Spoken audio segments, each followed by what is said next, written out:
mafuta. Ok. Pour boy kondima, lobelobi koko sate. Wana eza mobeko ya nzambe, koko sate eza lisumu te eza mobeko ya nzambe koko sate. Alors, koyiba te. Siko au téléphone abatu yango. Koyiba te. Tant na yena ko motala yango. Mobeko ya nzambe singa koyiba te. Nde nazana nga motema ekenze. Nde baloba na linga l'incrédit. On hotel, ay, esali lo hoteli. Naibi. Elo na sali lisumu ya kozwa wana eza na buki nde mobeko elobi ke kozwa eloko ya bato te. Voilà. Yango nde alors ensemble ya koyiba koboma eza pe mandarine soki esangani ebengami incrédulité. Atuni elakisa nga ta me ya lobi oh bandeka tozaka na yo oyebaka nga te. Verset 9 toujours. Celui qui m'a vu a vu le Père. Oya moninga amoni penani tata. Parce qu'en réalité, hier, quand on a Colossiens 15, il est l'image du Dieu invisible. Au Nouveau Testament est bandit. Bisoto ebike, nzamba za robe moko. Yende tata moke mokeli. Yenda salanyo nyonso. Yenda pesa rabo bomoy. Yende pa kelaka. Po satana kelaka te. Angelo kelaka te.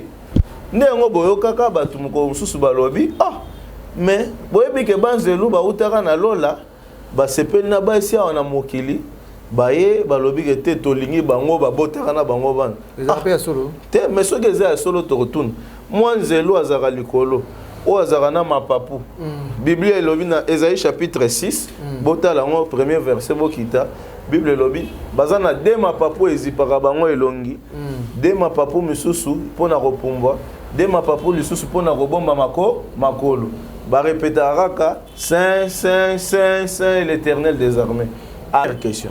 Voilà. Pour angelou alongwa na lol aya wana se na kati ya nzoto ya musuni elakisi faza na nzoto azwaki nzoto wana wapi wali komona donc c'est le kuta c'est que akeli nzoto pour ala tanzoto il faut nkolo akelela yenini nzoto bokomona mukolo Abraham afandaka na se chaîne de membre Bible lobi amoni batu misatu bazotambola mais ya yekaka epa mutu akatikati ya lobi ah éternel lobi ozanzambe apese na biloko akolia mutu wana ndala kaka okozwa mwana. Venez à moi télévision, abonnez-vous massivement. Venez à moi, vous tous qui êtes fatigués, et moi, je vous donnerai du repos. La parole du Seigneur. Salut partout où vous êtes. Nous vous saluons en Europe, en Asie, en Océanie, en Afrique, partout où vous nous suivez. Nous vous saluons au nom du Seigneur et Sauveur Jésus-Christ de Nazareth. Aujourd'hui, nous sommes encore à nouveau sur notre chaîne. Venez à moi tous. C'est ici que nous parlons de Dieu. C'est ici que nous parlons de la parole de Dieu. Voilà notre émission intitulée « Enseigne-moi, pasteur ». Je ne suis pas seul sur le plateau. Je suis avec le frère Nsangwa Mutamba Nkole Kayembe Kankole Chibanda Gaius. Voilà son nom. C'est un frère. Nous allons essayer de partager la parole de Dieu avec lui. Nous allons essayer de parler de la divinité de Jésus-Christ. Bonjour frère Gaius. Et bonjour bien-aimé frère Obed. Voilà. Aujourd'hui, je vous ai invité sur le plateau pour que nous allons essayer de parler de la divinité de Jésus-Christ.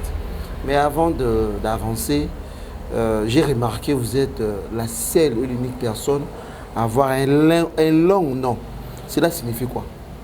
Voilà votre nom. Le nom du frère Gaius, c'est Sangwa Mutamba Nkole Kayembe Kankole Chimanda Gaius. Ça signifie quoi? Bon, en fait, c'est justement pour signifier l'arbre généalogique. Quand vous voyez Sangwa, c'est ça mon nom. Mutamba, c'est le nom de mon père. Nkole, c'est le nom de mon grand-père. Kayembe, c'est le nom de mon arrière-grand-père. Kankole, c'est le nom du père de mon arrière-grand-père. Voilà. Chimanda, c'est le nom du grand-père de mon arrière-grand-père. Ok. Donc, c'est justement pour ne pas s'égarer. parce que tout homme a son origine et il faudrait apprendre à signifier d'où est-ce que nous venons pour savoir où est-ce que nous allons. Ton nom, votre nom, signifie d'où vous venez? D'où je viens, où est-ce que je vais. Est-ce que c'est facile de vous reconnaître peut-être au village à partir de votre nom? Effectivement, parce que si j'arrivais un jour chez moi au village, c'est dans la province de Lomami, précisément dans le secteur de Lukashi, Loaloa, et le village c'est Nyangaville. Si j'arrivais un jour dans la terre de mes aïeux, on me demandait comment est-ce que vous vous appelez, je dirais je m'appelle Sangwa, mais ce n'est pas tout le monde qui me connaîtra. Mais lorsque je dirais Moutamba, s'il y a une personne qui ne connaît pas mon père, il dira il y a beaucoup de Moutamba. Je dirais non, Moutamba Nkole. Voilà. En ce moment-là, on saura que ah non, Moutamba fils de Nkole. Ok, si on ne connaît pas Nkole, alors peut-être l'ami de l'un de mes arrière-grands-pères peut être encore vivant. Quand je dirais Nkole Kayembe, alors il saura ok, c'est telle famille. Parce que certainement là-bas, il y a trop de manguiers. Alors les gens, quand ils se disaient que non, chez nous à Kabinda, il y a des manguiers, allez-y là-bas, dans votre parcelle, il y avait un manguier. Quand ils sont arrivés, ils ont trouvé que toutes les parcelles ont des manguiers. Alors on dira au manguier de Cheki. Voilà. Oh non, c'est le manguier de Yankole. Alors à ce moment-là, vous ne serez pas perdu. Ok, voilà, merci beaucoup. Mais j'aimerais que nous soyons bilingues. Hein? Parce que nous sommes en français. Tout ça, on va appeler Lingala, on va appeler moi Kikongo, moi Tuluba, moi Swahili. Alors, ceux qui ont le côté de la langue, ça sera un peu important pour aussi édifier le peuple de Dieu. Oui, on a pas malam pour tous les bafandi awana Congo, tous les Congomani. Alors, les Congomani, ils surtout le Bamakanakati à l'école. Voilà. Voilà. Merci beaucoup. Alors, parlons de la divinité de Jésus-Christ. Qui est Jésus-Christ? D'où il vient? Qui il est, selon vous?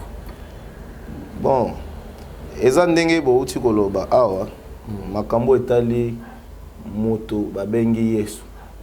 C'est-à-dire l'homme qu'on appelle Jésus. D'abord, Jésus-Christ, c'est on ne répond jamais pour dire de Jésus selon moi. Parce que nous sommes tous régis par ce livre qui s'appelle la Bible. Voilà. Quand vous devriez répondre Nani Yesu, il faudra faire la boucle. Otali sabatuke Yesu ndeye. Yesu azanani fongolo lobi Yesu botala na chapitre boy azaki nani. Sinon te ekozala maloba na bato. Yango na lingaki avant to banda to tanga passage moko ya mukuse. Et en a ya livre ya Romains chapitre 3 verset 4. Romains 3 verset 4. Romains 3 verset 4. Alors, c'est vraiment un très bon passage de l'écriture. Romains combien? Romains chapitre 3, le verset 4. D'accord. La Bible dit ceci, je lis la parole du Seigneur. Amen.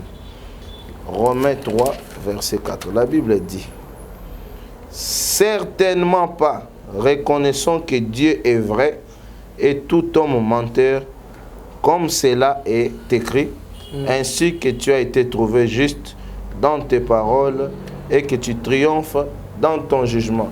Ça, c'est dans cette version.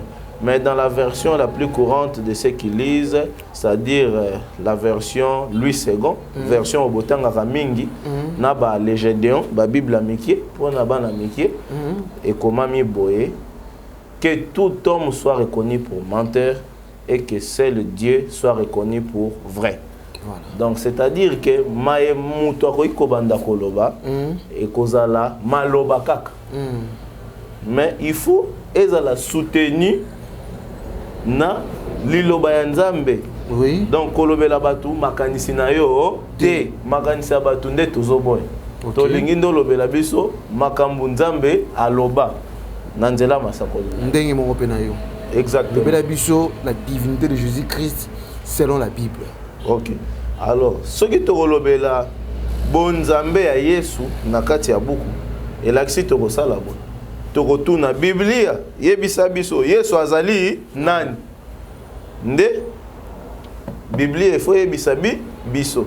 Mais likambo moke mwa kokoso moke to ali na ngwa na makambo etali ki bonzambe et ali malobo ekomami na kati ya buku précisément buku ekabwani nde na biteni mibale kiteni ya liboso babengi yango ancien testament kiteni ya mibale babengi yango nouveau testament na ebandeli okomona soko fungoli kaka buku na on ebandeli poto kene non na katikati te tozala bato tozolanda molongo elakisi ordre obandi buku na ebandeli ti ozokende nango katikati ti okokoma na suka na ebandeli na kati ya livre ya Genèse chapitre 1 OK verset 1er donc Genèse 1 Bible le Bible au commencement Dieu créa le ciel et la terre na suki kaka wana donc ne bandeli nzamba kelaka likolo na se elakisi batalisi biso nzambe moko azosala nini azokela yende tozoluka toyeba azali nde nani nzambe wana pe nzambo akeli yende bokoyeba asala Adamo na Ewa nzambe kaka wana na kati ya Ancien Testament okomona lisusu tozaka na kati ya Ancien Testament bazotalisa biso nzambe wana yenda kutanaka na Abraham abengi Elohim bayebi ke nzambe bamonaka ye te me bawandeka koyoka ye mais na kati ya livre ya Ésaïe chapitre 43 tokoki kotala yango pe bokomona na kati ya livre ya Ésaïe chapitre 43 Ésaïe 43 Ésaïe chapitre 43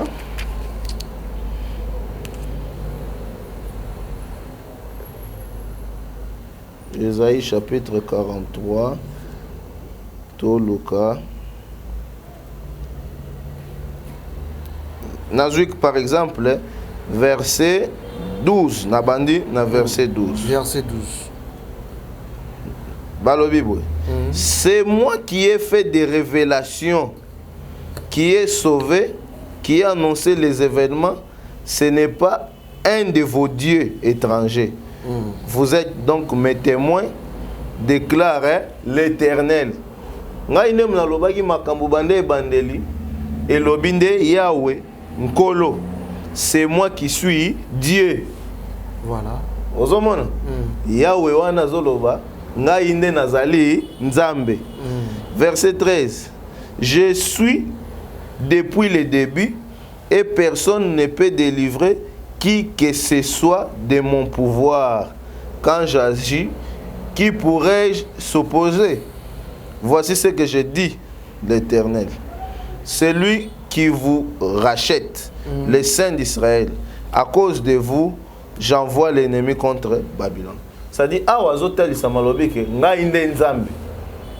bozali omona na Ancien Testament nzambe azali moko bapandisa ngo mususu o tobengaka mingi ba témoin de Jéhovah bango bakoyebisa oke na kati ya pa etenya liboso babengaka ye Jéhovah Jéhovah wana nda zoloba awa na Ancien Testament yende mutu asala nini akela mokili siko ndenge ya akela mokili toyebi kaka Jéhovah okomona pe ke basakoli nyonso tu bazobenga ye kaka éternel soki tokei pe na kati ya buku ya 1 roi chapitre 17 bokomona bino moko Élie le prophète mosakoli Élie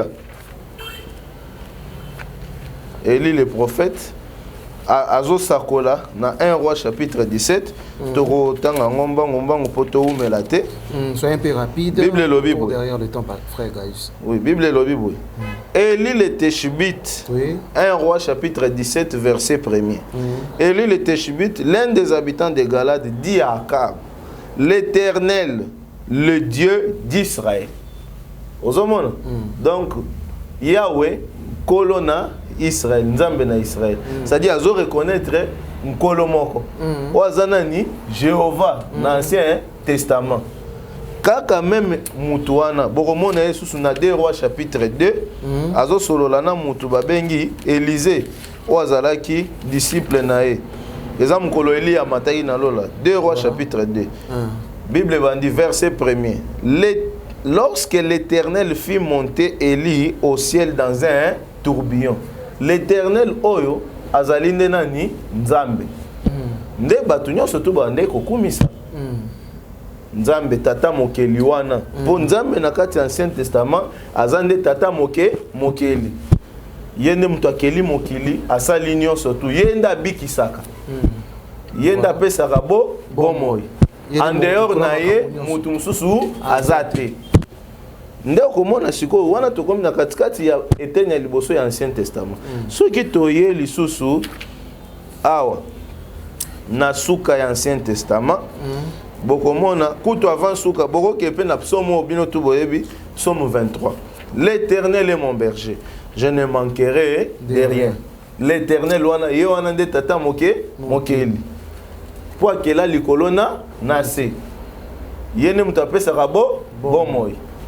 Yene mutu asala nyonso. Babengaka ye nani Jéhovah. Yene mutu abimisa Israël na Égypte amema bango na Kana. Yene mutu apesa Abraham mwana.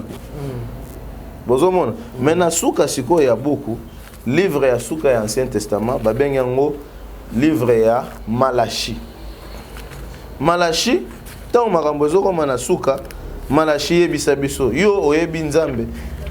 Est-ce que oyebi Nzambe Malachi? Malachi pe fo yebisa biso soki ayebi Nzambe. Na Malachi azalaka na 4 chapitres. Mais dans la version mususu bokomona 4 chapitres te. Bokomona 3 chapitres là ici basangisi chapitre 3 na chapitre 4. Ndeti na version autre. Mais la version Darby, version Roi Jacques, Louis II, bokokuta 4 chapitres. Tous ceux qui ont la version Bon Semeur. Alors, mais bokomona pour la bino, bozana version où ils ont 3 chapitres. Botala na katia chapitre 3 na verset 16 et comment mi boy. Alors ceux qui craignent l'Éternel. L'Éternel wana nde nani tata mokeli. Mais pour na bino bat bozana version Darby nazotangela bino kaka passage moko wana po bomona. Pour na bino bat bozana version Darby to ba version mususu. Botala Malachi chapitre 4 verset 1er par exemple et comment mi boy. Car le jour vient, brillant comme un four, et tous les orgueils, tous ceux qui pratiquent la méchanceté seront brûlés. Le jour vient, le brûlera, dit l'Éternel des armées. L'Éternel des armées, wana yende nani Nzambe. Voilà. Siko yo Ancien Testament, bomonya esa nini esili. Nde ba komini ni Nouveau Testament. Voilà. Siko tangu Nouveau Testament e bandi. Biso toyebi ke Nzamba za robe moko. Yende tata mokeli. Yenda sala nyonso. Yenda pesa rabo bomoi. Yende pa kelaka. Po satana kelaka te. Angelo kelaka te. Ndengo boyoka ka batu mko mususu balobi. Ah. Mais boyebi ke banzelu ba utaka na lola ba sepeli na ba esi wana mokili. Baye balobi ke te tolingi bango ba botaka na bango bana. Ezapé solo. Te mais so geza solo to retourne. Mwanzelu azaka likolo. O azarana mapapu. Bible elobi na Esaïe chapitre 6, botala ngo premier verset bokita. Bible elobi bazana de mapapu ezipaka bango elongi. De mapapu misusu pona kopumbwa, de mapapu lisusu pona kobomba makolo. Ba répétaraka Saint Saint Saint Saint l'Éternel des armées. Atiki mosala ya nkolo po amoni mwasi moko na se ayao. Soki bondimi keza ya solo c'est que atiki Nzambe aboyi kokumisa ye moi 5 minutes mato ya Nzambe tikali kimia. Oh, mais oya nde koyemba baza wapi akiti na se. Première question. Voilà. Pour Angelou alongwa na lola aya wana se na kati ya nzoto ya musuni elakisi faza na nzoto azwaki nzoto wana wapi. Wali komona donc c'est le kuta. C'est que akeli nzoto Poala tanzoto ifo nkolo akelela yenini nzoto. Bokomona mukolo Abraham afandaka na se chaîne de membre.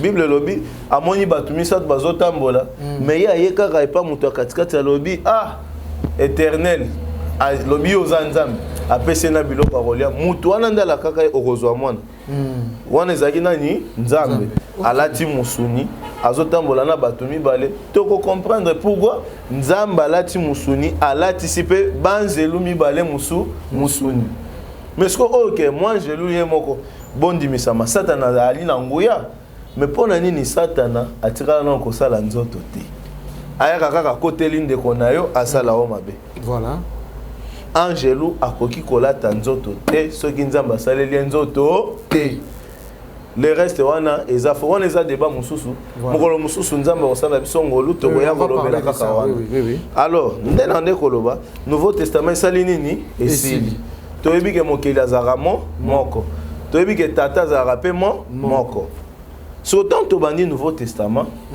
mbala moko livre ya liboso tomoni eza nani Matayo na livre ya Matayo mokapi nango ya liboso bokomone ekomami boye voici la généalogie de Jésus-Christ fils de David fils d'Abraham Abraham eut pour fils Isaac Jacob eut Juda et ses frères donc bazotanga généalogie ndenga mpe natangaki généalogie oyo yanga awa donc Romona bazo cité mwana tata koko ainsi de suite mais ce que les kambutoza nango awa ezake na Jean chapitre 3 verset 16 eza verset moko boye bibino banso car Dieu a tant aimé le monde et qu'il a donné son fils unique afin que quiconque croit en lui ne périsse point mais qu'il ait la vie éternelle likambo kamu ici biso eza Dieu wana biso toyebi kaza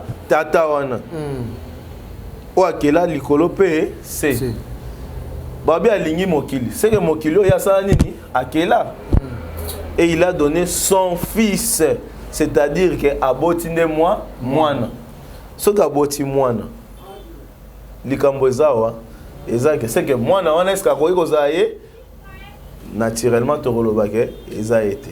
Mais le problème c'est que constamment au dans l'Ancien Testament, dans l'accès binoté que Nzambe yo wana ndé ko tambola.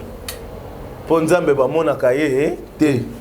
Ancien Testament ba ba ke Nzamba za, mais ami moni samara lisusu e pas mutu boye te. Ayebisa ki Mose okoyi ko mona ngate.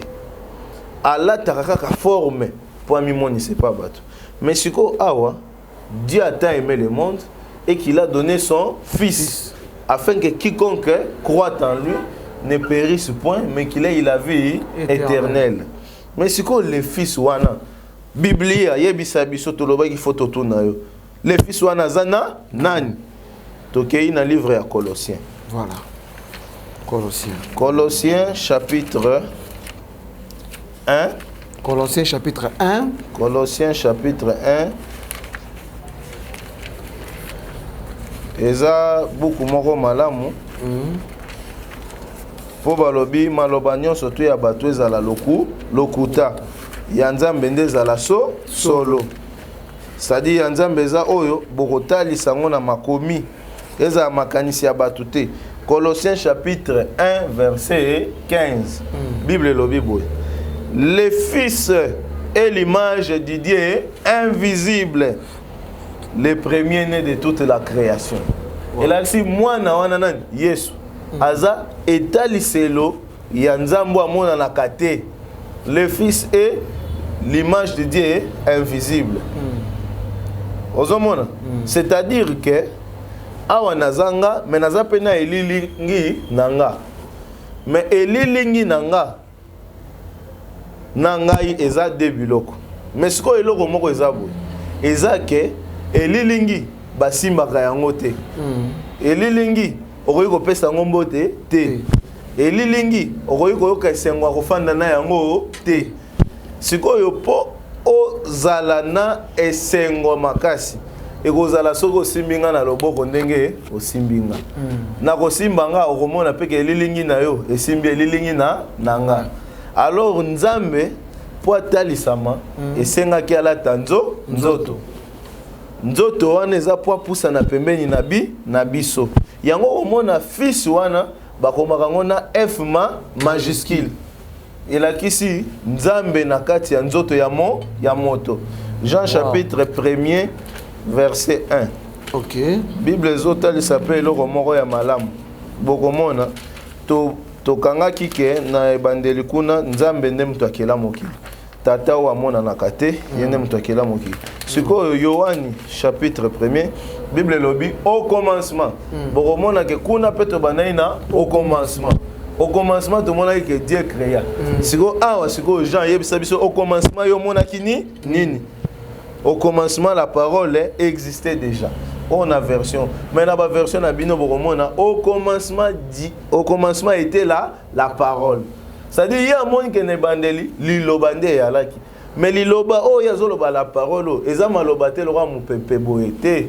Liloba o eza forme eta liseloya nzoto mususu kombo na ngonde liloba ezaki wapi au commencement o eza na kati ya tango te pona Genèse balobi au commencement eza na kati ya tango au commencement nzamba azokela le temps mais ici au commencement était la parole eza nini eza na kati ya yala donc dans l'éternité était la parole parce que au commencement Dieu n'était pas Dieu voilà ozomona ne bandeli nzamba zaka nzambe te parce que dans Genèse balobiga au commencement Dieu créa donc mutakoma Genèse eza nzambe eza Moïse Moïse ya monika nzamba bandi ko sa nini kokela mais j'entends ya tali ya za aigle ya za lokwa pigeon te okomona soko za kati ya lupango na bino ba 16h to bandeke moko bazaka ebele baleka biso tanto zaiba mike tondo yemba pesa nga ya pembe kamata ya mwindo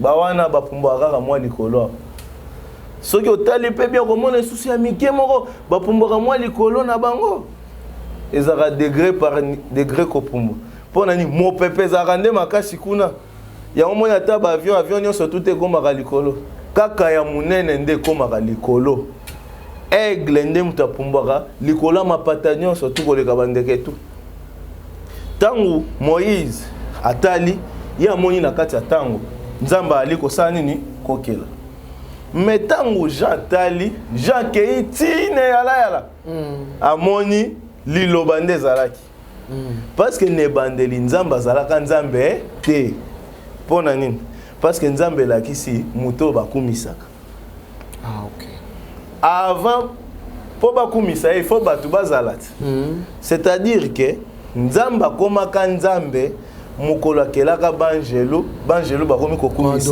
voilà nde mukolo ya komi nzambe avant babanda kokumisa ye nzamba zalaka nani nzamba zalaka liloba zana quand tu dis que pour que nzamba zala nzambe faut kokumisa ye oui que ba ange bazala na bazala te Dieu est toujours Dieu non te poazala nzambe yango moni alobi ayebisi Moïse alobi tu adoreras un seul Dieu et tu l'aimeras plus que tout moko toko banda kokumisa yo bat bakotuna yo ali nzambe pona ni bakoloba yo ali nzambe nde bakumisaka Mobutu seko babi azaki nzambe Mobutu le Dieu d'Isaïe kozala nzambe za lié na adoration yango babi ke il siège au milieu de la louange et de l'adoration mukolo banjelu babandiko kumisa ye nde mukolo ye akomaka nzambe avant yango azaki kaka liloba avançons alors au commencement était la parole et la parole était avec Dieu bon moni processus donc azali suka liloba te mais liloba komi na nzambe ekomi biloko mibale liloba wana eza o ezalaki ne bandeli liloba yango wana nde nguya nyonso tu sikoyo liloba ekomi na nzambe c'est-à-dire liloba wana yango nde kela po bokomona kuna babi rien de tout ce qui a été fait n'a été fait sans elle liloba tango ekeli po bokomona Moïse alobi na Genèse Dieu dit que la lumière soit nzamba keli po lete liloba nde elobi po le sali nini ebimi lilobo ezaka ne bandeli ne keli banze tango keli banze ya komi nzambe yango babi la parole était avec Dieu mais babakisi et la parole était Dieu ezaki mibale mettons babi ke yango nde eza nzambe siko te comprendre ke yango nde nzambe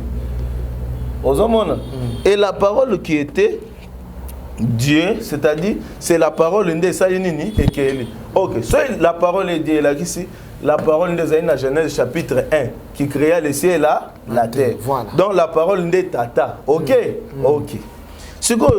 Il y a des paroles, il y a des Tata. Talisabiso, na verset 19, au lobby, Nin. Avant le 19, tout a été fait par elle. Rien de ce qui a été fait n'a été fait sans elle. Et là, on m'a dit que l'âme, en dehors, il y a l'iloba. So yo yebi, tangela biso salata commentaire, le bité loko, l'iloba tem te kelam. Au soutenir na makomi. Pour makanisa batunde tozobo. Baba Kisi. En elle, il y avait la vie. Et cette vie était la lumière des êtres humains. Voilà. La lumière brille dans les ténèbres et les ténèbres ne l'ont point reçu. Et il y a un homme envoyé de Dieu, son nom était Jean. Il vint comme témoin pour rendre témoignage de la lumière afin que tous croient par lui. Il n'était pas la lumière. Jean Azaki Paul était. Mais il vint pour rendre témoignage à la lumière. Voilà. Ayakinde kotali sa Paul moko ezoya. Or Yohana lobi botala mwana mpate oya kolongo la Bible lobi masumu te lisumu ya mokili. Po mokili ezana masumu ebelete. Mokili ezaka na lisumu moko tokotala ngosi. Pe te batu omoni Bible lobi n'ajoutez rien, ne retranchez rien. Nakamwa kata basali ya Nzambe minene. Wazolo baote mwana na mpata kolongola masumu pe bomoni ndeko na biso moko ayembaka mwana mpate na Nzambe akolongola masumu te lisumu. Bible lobi akolongola lisumu. Elakisi lisumu obemo moko. Ndebo koyebake koyibe la lisumu te. Oh, oui. Coco c'est ça. Coco ça pèse lisumu te. Oh, oui. Lokuta. Lokuta ya lisumu te. Koboma peza eza lisumu te. Bon lisumu eza. Koboma peza lisumu te. Lisumu eza ni. Lisumu tokoye bango. Bible ande il faut répondre. Ce qui lisumu eza. Réponds d'abord et puis on va continuer sur ça. Nako répondre bino ce qui lisumu eza ni. Te. Oui, réponds. Tozabo.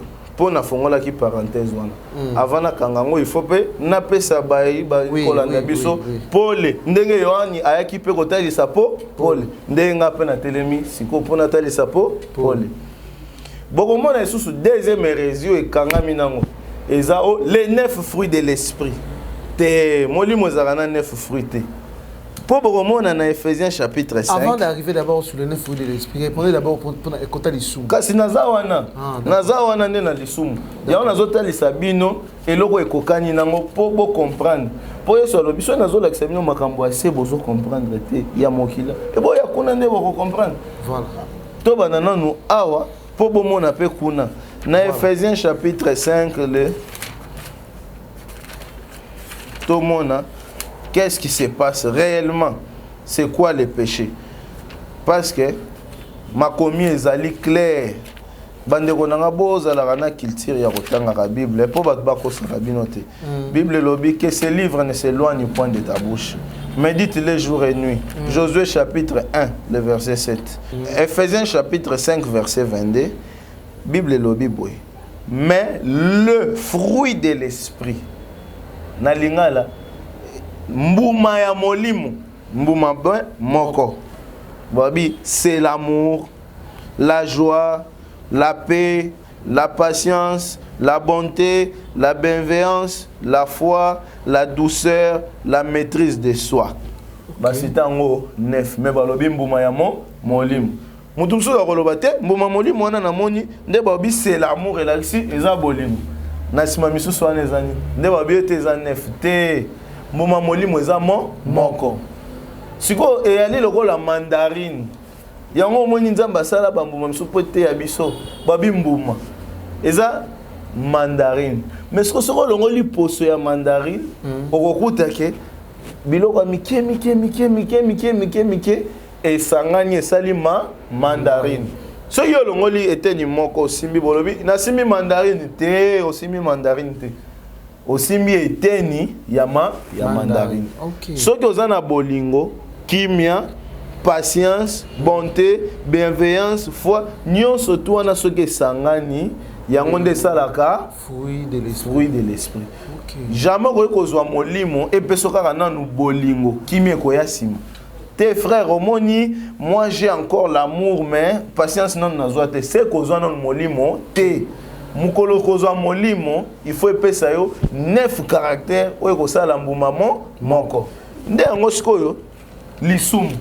Po biloko eza ebele kokosa koboma mais sikoyo nyonso to wana eza nini po yo lobi lisumu eza moko. Est-ce que ngai na lobi Biblia sunganga lisumu eza nini?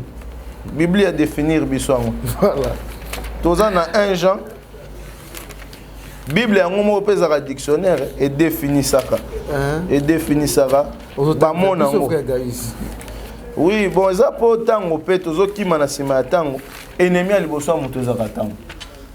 Po nde to telemi bo yango ezo saka kokende. Mais n'empêche bosolo lobama. Po bosolo ezaka bosolo. Voilà. Alors, lisumu e ali nini tolingi tomonango. Alors nako kende na bino banzela milai te yango moni na lingi kaka bo comprendre communion ana. Voilà. Parce que en fait ensemble ya lisumu eza l'incrédulité. La Bible dit ici que le péché c'est la transgression de la loi de Dieu. Le au singulier, le péché, c'est la transgression de la loi de Dieu. La Bible dit, je vais vous donner le passage pour n'atteindre la Bible. 1 Jean chapitre 3. 1 Jean 3. 1 Jean chapitre 3. Verset 4. Verset 4. La version anglaise comme tous ceux qui pratiquent le péché au singulier. Viole la loi de Dieu. Mobe kwanzambe pezaka moko. Yango muto bukaka mobe kwana pasali lisumu moko. Tous ceux qui pratiquent le péché violent la loi de Dieu puisque le péché c'est la violation de la loi. Na version nabina lu second babi, le péché c'est la transgression de la loi de Dieu. Alors, et là qu'ici la transgression, celui qui transgresse, il est incrédule. Voilà pourquoi Jésus a dit aux pharisiens, vous mourrez dans votre péché. Binonion surtout, votre péché. Le Fils de l'homme est venu pardonner le péché, un seul péché. Ce péché-là, il dit, c'est parce que vous refusez de croire que je suis le Fils de Dieu. Alors le péché, c'est l'incrédulité. Alors voilà pourquoi Molimo Nzambe est un Molimo ya condiment. Le contraire de l'incrédulité, c'est la foi. Donc quand vous êtes incrédule, automatiquement vous péchez. Ah, quand tu es incrédule, ndeyende maman wazana zemi, incrédulité maman zemi, akobote la yo lokuta. Ok.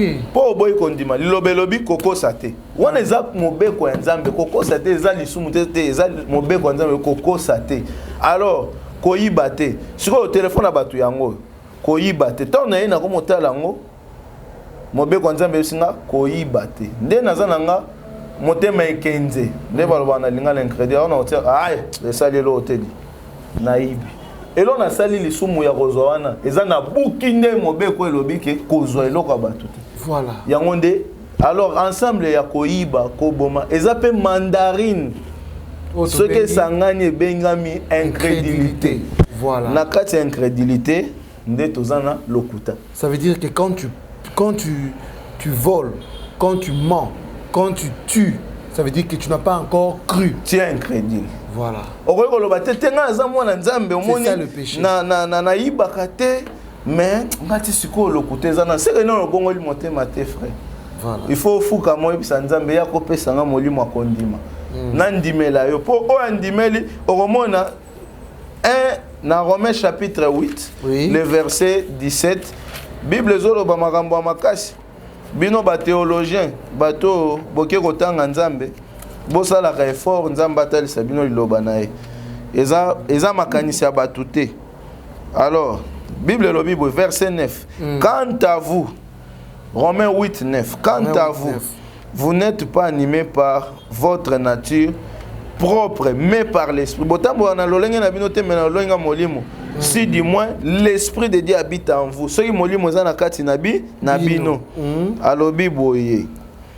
Si l'esprit de celui qui a ressuscité Jésus habite en vous, celui qui a ressuscité Jésus sera aussi en vous. Alors, alobi, en effet, verset 14, Romains 8, 14. En effet, tous ceux qui sont conduits par l'Esprit de Dieu sont fils de Dieu. Parce que, sur l'hôtel Romains 3, 4, celui qui est né de Dieu ne pêche point.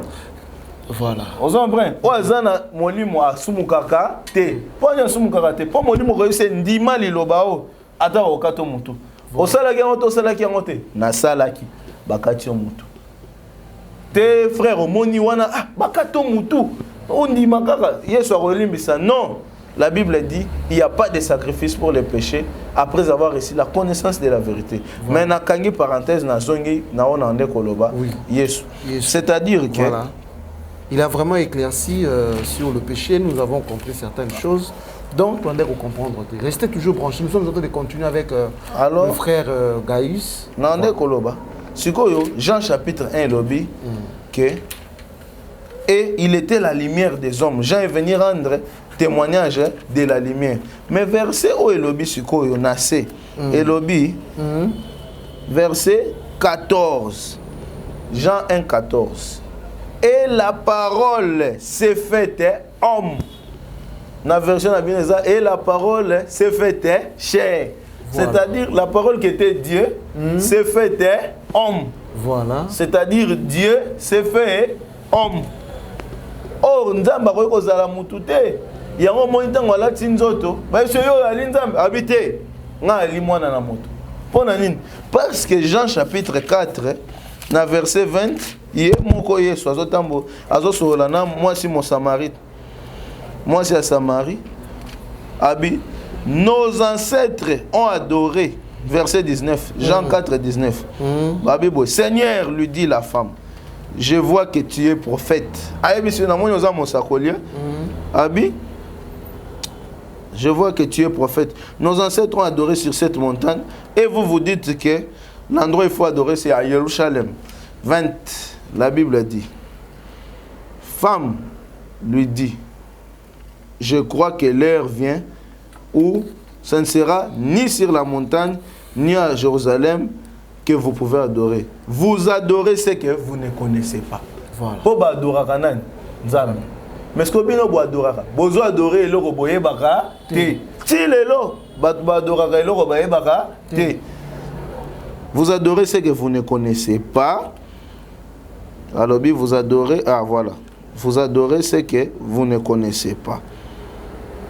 Nous adorons ce que nous connaissons. Yes, nous adorons ce que nous connaissons, car le salut vient des Juifs. Verset 23. Mais l'heure vient, et elle est déjà là, où les vrais adorateurs adoreront les pères. Les pères, Wanande Yahweh Tato, Tomona Ekuna, on a Jean et Akomaki, la parole. Okay. Adoreront les pères en esprit et en vérité. Le Père en haut, c'est au singulier au pluriel. Le Père au singulier. Okay. En esprit et en vérité. Verset 24. Dieu est esprit. Voilà. Pour Yazaranae Molim. So, oh, la télémaque à Zaina Nzoto. So, l'obi que, oh, Naïne Tata, Barobambaye Mabanga, pour les blasphèmes. Yama l'obi, Dieu est esprit. Et ceux qui doivent l'adorer en esprit et en vérité. So, tellement Yazayi Moutouabouania Makasi. Yango lobinga eli mwana ya moto mais siko na kosuka kaka na maloba yesu po na yebi bato bazolanda biso misusu pe bazana makanisi na sima mutu akoloba omoni te ke azoloba loba atu na yesu ye moka funga na munoko ne ya zanzambe to zanzambe te yesu alobi bo dans Jean chapitre 10 verset 30 na version na bino kuna lui second ezana makamusu sezolobama mais nazotangela bino version ezana misu nanga aw verset 30 wow. Nabani na 29. Mon père, c'est-à-dire Tata Nanga, ou Asala Mokiliwana, qui me les a donnés est plus grand que tous. C'est Jésus-Christ qui parle. C'est Jésus qui parle. Personne ne peut les arracher de la main de mon père. Tata Wana. C'est quoi l'obi? Le père et moi, nous sommes un. Donc, moi et le Père, nous sommes un. La version de Bino, le Père et moi, nous sommes un. Mais Bino peut mais c'est normal. Tata na mona ne baroza la peine na mécanisme bazaka bato moko. Mais oya nous sommes un oya bongoté et ali bongoté nde bande ko bambala nganza. Et ali bongoté. Pourquoi ça bongoté? Parce que mukolo mususu na kati ya Jean 14 batuna ke mutuna. Je ne peux pas comprendre. Avancer, donner maintenant l'éclaircissement clair. Oui, c'est pour ça que je donne l'éclaircissement. Oui. Il dit que moi et le Père, nous sommes un. Ah ouais, le baki yango mukolo mususu. Second na Jean chapitre 14. Et ça on a vu sur Philippe. Batika makamunyo surtout boko kanisa mukolo mususu. Petelo yebise me Yesu. Oyebi nga azaka na bateau de chasse. Na ndeko pêcher na nga bien. Na tika kaka pona landa otoko gagner nini. Totika basi na bana. So Philippe peut alembi a raisonner bana Pierre pas tout na mutuna na mais finalement ce tolanda oza potoye batata zaka wapi. Montre-nous les pères. Et cela nous suffit. Ça y na minute wana so Yesu aloba les pères azana kingasani. Ba ofanda Yesu na Yesu. Ba ko ke kolanda nani? Le père. Mais Yesu alobi ça il faut totanga. Yoka verset 8. Jean 14 8. Philippe lui dit Seigneur, montre-nous les pères et cela nous suffit. Verset 9. Jésus lui dit Yesu nazoye yebisai. Il y a si longtemps que je suis avec vous et tu ne me connais pas. Wow. Banda kala tozaka na yo oyebaka nga te. Est-ce que ya tout nié makambo ya ye? Non. A tout nié la sangata. Mais ya lobi banda kala tozaka na yo oyebaka nga te. Verset 9 toujours. Celui qui m'a vu a vu le Père. Oya moninga amoni penani tata. Parce qu'en réalité, hier kuna tomone na Colossiens 15 ezanini, il est l'image du Dieu invisible. Parce que na moment Yesu azana se ezana eloko moyo wande ko salema na kati ya Jean kaka tozaka na Jean tolobisa Yesu. Jean chapitre 3 verset 13. Pour na ligne déjà na chité. Verset 13. Bible lobi boy. Yesu azoyebisa ba on a bana 12. Tout chitara déjà. Oui, na 12. Joël est en train de nous signaler que l'heure est tozo chité. Verset 12 ba boy. Si vous ne croyez pas quand je vous parle des réalités terrestres, comment croirez-vous si je vous parle des réalités célestes? Si nous avons comprendre. Et bon, neni boko comprendre, neni boko longwana, c'est beaucoup makuna alors. Si on a 13 à l'objet, personne, Yesu n'aime ta zone, n'est monté au ciel. Est-ce qu'à cause si te, nani sa mata kuna, mutute. Alors personne n'est monté au ciel. Élie. Te, personne n'est monté. Élie place à mata, baloba au ciel était. Ok. D'accord. Personne n'est monté au ciel, sinon celui qui est descendu du ciel. Abimututa matin na lola soki kaka oya uti na lola sa nini akiti na se yoke loka baksi. Le fils de l'homme qui est dans le ciel. Ya zaki wapi na mitona na se. Mazoloba le fils de l'homme qui est où? Dans le ciel. Mais maintenant, le Fils de l'homme était où? Sur la terre. Donc, au même moment, le Fils de l'homme était sur la terre. Il y avait encore un Fils de l'homme qui était où? Dans le ciel. Pourquoi était-il dans le ciel? Des places dans le bas, dans le chité. Et Torokenena, livre à Hébreu. Ok. Pour Hébreu, Père Lobité, Makambo Tikoloba Oyo, et Ambrié Bisso Makasi, nazo comprendre te. Pour l'Ancien Testament, na moni nzamba lobel na basakoli na biso que tata zakaka moko to mona kaita zaka invisible mais ndeko gaïs makambo lobio eza flou. Hébreu yebisa biso olobini nin. Hébreu 1. Hébreu 1. Verset P1. Verset 1. Bible lobibo. Après avoir autrefois à de nombreuses reprises. Est-ce qu'à cause si te? Donc après bambale belé. De bien des manières, parler à nos ancêtres par les prophètes. Nos ancêtres en ande banan, bato Ancien Testament. Abi nzamba lobela bango nanzela basa koli. Abi lobeli bango trop. Hébreu ko cité. Alobi Dieu, c'est-à-dire tata wana Ancien Testament, dans ses jours qui sont les derniers. Dans la version Nabino, dans les derniers jours, nous a parlé par les fils. Alobi lui son nanzela nani ya mwana. Oh, alobi lui son nini nanzela mwana. Botal. Il a établi héritier de toutes choses. Et c'est par lui qu'il a créé le monde. Wow. Ozomon. Abi oh nanzela naenda kela nini mokili. Ah bazolo bake mokili salema et pas nani et pas mwana. Pona nini mwana sala mokili oui. Pourquoi la parole, tout est fait par la parole. Et la parole a été faite chair. Et là, c'est que la parole, c'est lui le créateur. Pourquoi 1 Jean chapitre 5, verset 20 à 22. Yangwana, c'est le verset où tu témoin de Jéhovah va recharger. Tu témoin de Jéhovah, c'est très souple. À chaque fois, il y a soit le Nzambe, va changer Jéhovah. Mais si vous avez traduire à Bosanaka. Na minute wana yokaka mwa pongi po omoni a traduire bible mon babande bandele tant azoko na suka za ki mwa fatigué siko abosani ko traduire place ti na kati ya bible ne kuna tikali kaka bongo c'est-à-dire ce que moni de comment témoin de Jéhovah ya côté yo na bisa ko que Jéhovah azanzambe Yesu azamwana c'est bien ningi saka kaka mutu de bande bandele ningi sa mutu so ba komi na suka oui c'était ezapé na passage moko ezapé mais na suka wana. Elobinin 1 Jean 5 verset 20. OK. Wo bato bazoloba o eza bato yo bazala kinaye na Yesu. Voilà. Ote tozaki na parler du peuple to mona bazobeta ba gaz. Nde to rondima ozalaki nazalaki. So yo ozana yo ozoba na 8h ba beti ba gaz lacrymogène. Yo mona ki te na yo ki eza rimé. Mais muto yo azalaki. Oyo aleki yo nanga yeyo azokoma alobi boy. Nous savons que nous sommes des dieux. Toyebi ke tozaba bekela mwanani yanza et akosi te wana ondimi olobi eza solo. C'est que continuer kondima. Et que le monde entier est sous la puissance du malin. Mokilo eza na sango ya Satan. Est-ce qu'akosi te wana ondimi olobi amen. Ngapena olobi amen.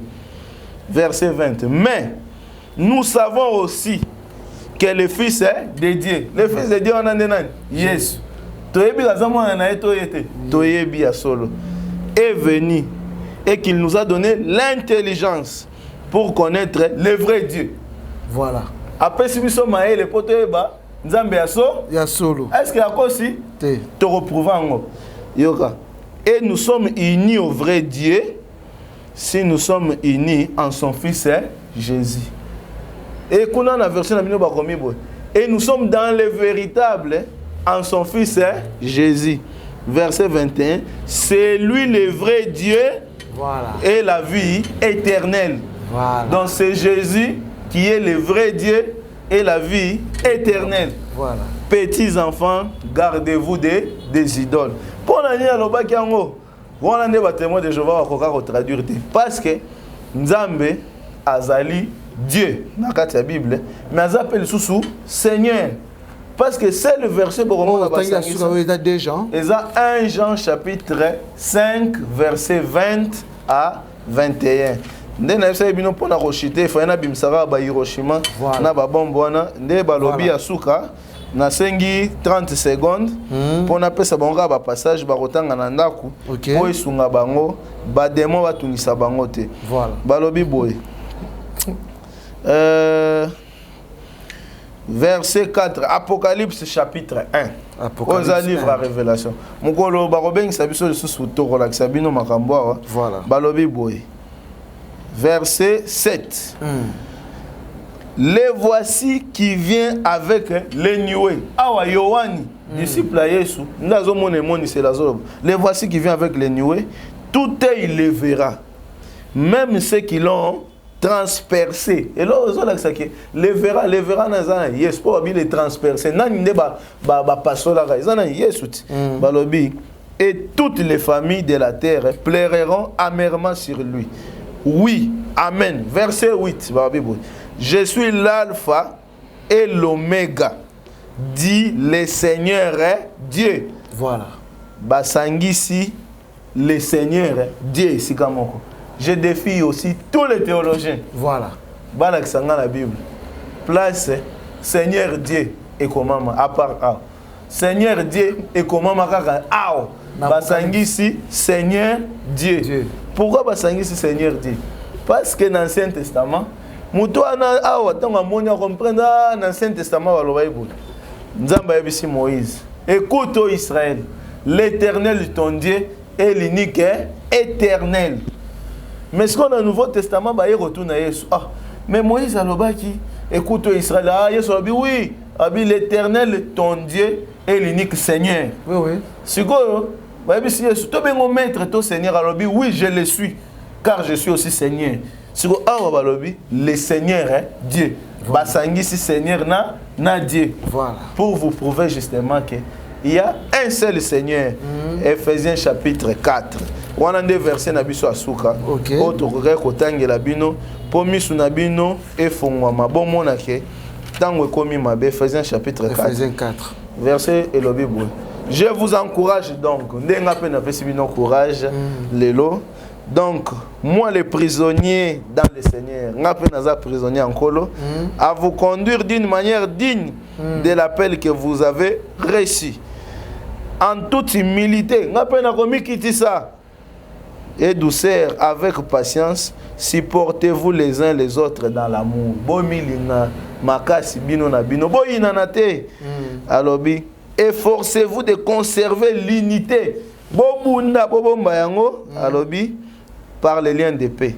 Verset 4, Ephésiens 4, 4. Il y a un seul corps. Donc, nous autres, moko. Moli mope, moko, un seul esprit. De même que vous avez été appelés à une seule espérance par la vocation. Verset 5. Il y a un seul Seigneur. Une seule foi. Un seul baptême. Un seul Dieu. Voilà. Et Père de tous. Et au-dessus de tous, agit au travers tous. Voilà. Mes frères et sœurs, la Trinité n'existe pas. Quiconque vous prêchera Dieu le Père, Dieu le Fils, Dieu le Saint-Esprit, yebise pasteur, pardon. Nous avons une Bible, fongo lango mukie, non totu naote, l'accès biso, ou puis place baroma Dieu le Père, place ni baroma Dieu le Fils. Maintenant na yebiga esiga moko. Yesu alobi na Matthieu 28, 19. Allez partout dans le monde, faites de toutes les nations mes disciples, baptisez-les, balobi, au singulier, non au singulier, du Père, virgule, du Fils, virgule, du Saint-Esprit. Là, ici, les mêmes noms du Père, les mêmes noms là, du Fils, les mêmes noms du Saint-Esprit. Voilà. Non, attendez d'abord que l'Esprit vienne. Tant mon moyen, Pierre, bâtissez Bissot. Acte chapitre 2, verset 38. Alors, répentez-vous que chacun de vous soit baptisé au nom de Jésus. Tant que vous participez, venez à moi, vous tous qui êtes fatigués, chargés, je vous donnerai du repos. Pas venez au Père, venez à moi. Parce que la vie, c'est en Jésus. Merci beaucoup. Voilà.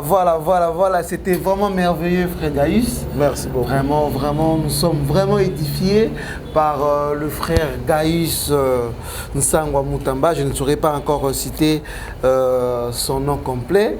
Vraiment, il nous a expliqué, il nous a montré, il nous a démontré que Jésus-Christ, il est Dieu. Il a expliqué cela. Alors, on clore le débat.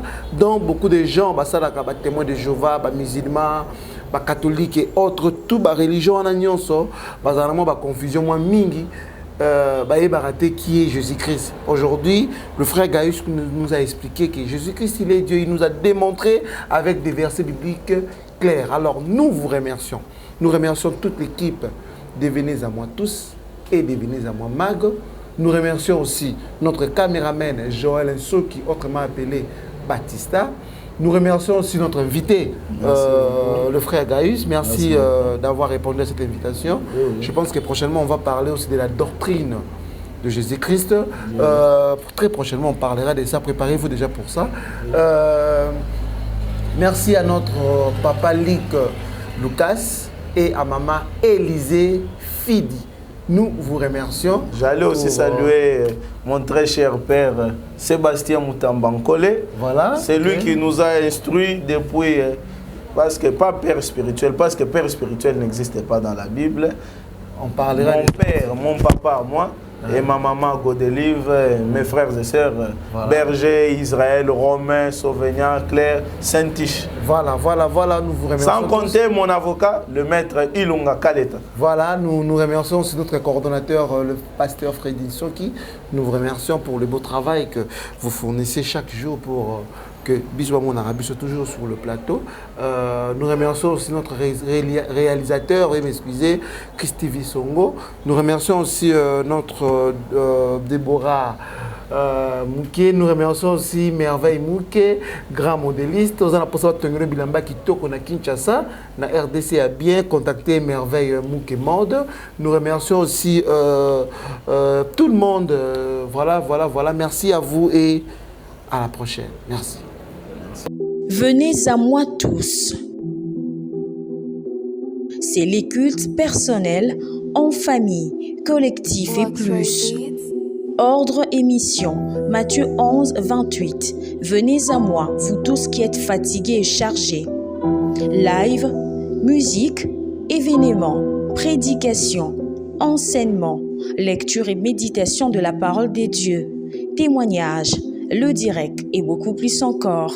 Jésus, il appelle tout le monde, à l'exception des personnes. Venez mon frère, au travers de nous. Venez mon frère, au travers de cette œuvre. Nous œuvrons sur les médias. Pour toi et pour moi, et pour tout ce que le Seigneur permettra. Et c'est là pour sa gloire, dans le nom éveillé et glorieux de notre Seigneur Jésus. Partagez et abonnez-vous massivement. Venez à moi tous. Jésus-Christ est Seigneur et Sauveur. Venez à moi tous, télévision. Abonnez-vous massivement.